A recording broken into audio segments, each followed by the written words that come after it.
Nous allons maintenant pour le bloc d'échange avec le deuxième groupe d'opposition. Madame la députée de Repentigny, vous disposez de 23 minutes. Merci. Merci beaucoup de me permettre d'intervenir à ces deuxièmes crédits que j'ai avec la ministre. L'année passée, c'était les premiers. Le premier sujet dont je voulais vous parler, c'est le trouble du syndrome d'alcoolisme fœtal. Vous savez que le syndrome d'alcoolisme fœtal peut causer des ravages chez les enfants car les effets de l'alcool sur le fœtus peuvent être permanents. Ce syndrome entraîne de nombreuses complications pour les enfants qui en sont atteints, dont des malformations physiques, des troubles d'apprentissage et des problèmes de langage.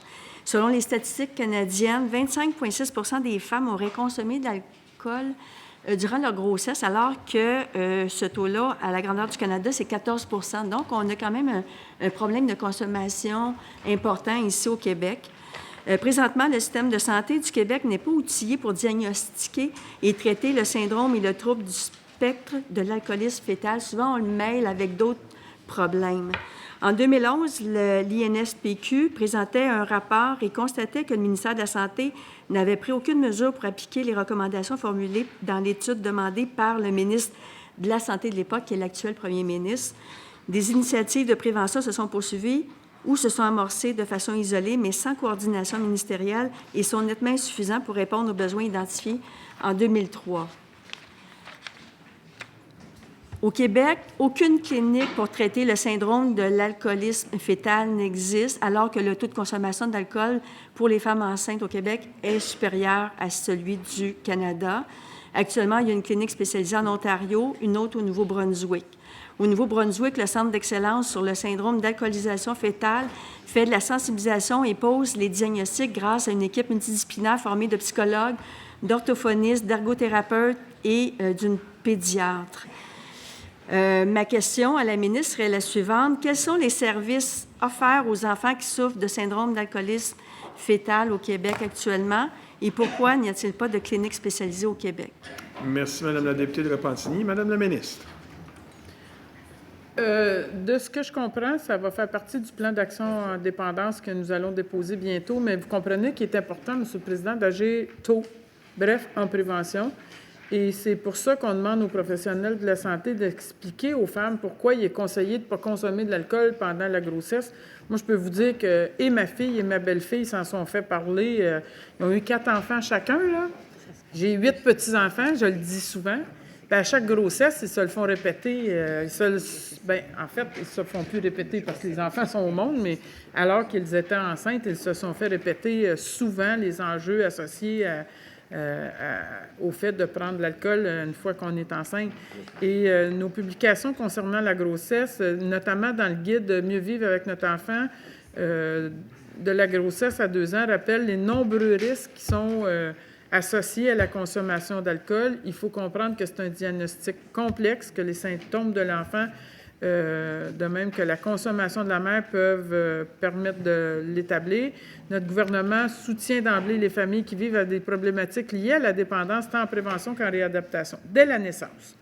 Le réseau offre l'accompagnement aux familles car les anomalies reliées au syndrome de l'alcoolisme fœtal sont reconnues, bien qu'on semble penser autrement. Et par le biais de programmes d'intervention en négligence et services intégrés en périnatalité de la petite enfance, on peut identifier des potentiels d'anomalies reliées au syndrome et intervenir en conséquence dès la naissance. Il est vrai qu'au Québec, il n'existe aucune clinique spécialisée pour traiter le syndrome d'alcoolisme fœtal. Cependant, il faut savoir que notre système de santé est outillé pour diagnostiquer et traiter de tous ces différents problèmes-là. Par exemple, un trouble du déficit d'attention avec ou sans hyperactivité, TDA et TDAH, ou un trouble du spectre de l'autisme. À l'heure actuelle, on concentre nos efforts pour traiter les symptômes qui sont souvent apparentés au TDA ou au TDAH ou au TSA. Également, un trouble découlant du syndrome de l'alcoolisme fœtal, comme par exemple un trouble de comportement d'apprentissage, pourrait s'accompagner d'un plan d'action sociale en collaboration avec un technicien spécialisé, un psychologue à l'école. Au besoin, il y a des intervenants du CIUS qui peuvent aussi intervenir. Le réseau offre des services destinés aux familles, aux proches, dans le but de prévenir, réduire et traiter les problèmes reliés à la consommation. Il y a des intervenants qui œuvrent en dépendance, en santé mentale. Ça va faire partie de notre plan d'action en dépendance, mais aussi, ce qu'on cherche à faire, c'est documenter les services et les pratiques reconnus, dont le dépistage pour les personnes atteintes du trouble du spectre de l'alcoolisme fœtal. Je ne sais pas si ça répond en gros à votre question. Donc, ce que je comprends, c'est parce que tout à l'heure, j'avais commencé en disant que ça pourrait faire partie d'un plan contre les dépendances, mais là, vous avez dit ça va faire partie. Donc, ça va faire partie. Est-ce que les représentants de l'INSPQ pourraient apporter des éclaircissements sur ce qui s'en vient justement là-dessus?